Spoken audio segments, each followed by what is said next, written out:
Take something you think you know and put a twist on it. That's what these guys are doing every single week. We're about to pull the curtain back and see how they do what they do.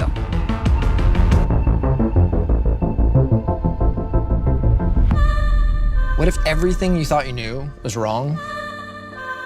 That's what In Theory is all about. Is Jon Snow a Zorahide? What if Wally is actually something far more sinister? Why would Black Panther even have the Soul Stone? In Theory is an amazing show that gets millions of views every week because it is something that no one has ever seen before. In Theory really comes down to Eric and Jimmy. They are the heart and soul of this entire web series. I've known Eric close to 30 years now. I go back all the way to elementary school. Oh, hey Eric. Hey Jim. We've got tapes and tapes and tapes of just old animations that we've made. The dynamic we had back then is similar to how we do In Theory. So we've been kind of playing the same game. We produce an episode of In Theory every week. Every single week we try to push the limits even further and further and further. We have to sacrifice a lot in order to just get it out on time because we have to condense resolution down into a 5K image. We're losing resolution. I mean, we're losing pixels. And it's just a limitation of the hardware that we're working on because it can't handle the full res images. Doing In Theory on a weekly basis is kind of insane. There's so many things that go into making it, and the pace is just so breakneck. Knowing our limitations, why not see what we can do with the next generation of equipment? Instead of doing 8,000 or 10,000 images, why not double it? How far can we actually push this?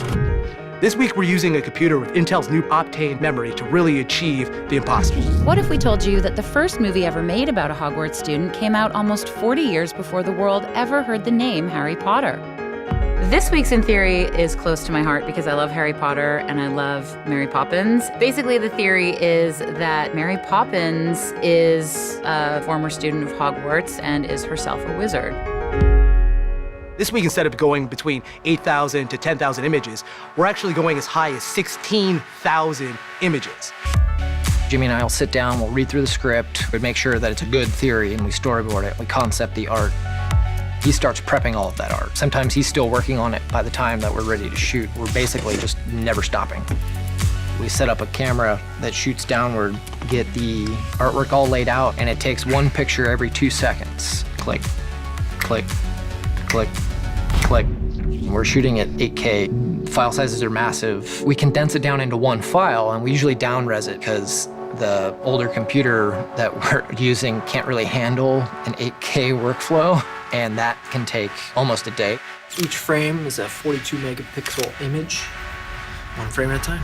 We literally just shot this, brought it out of the camera, and brought it straight in, and it's running. So compared to the machine that we were using in the past, this machine actually loads the image previews nearly immediately, and I've avoided 8 hours of render time.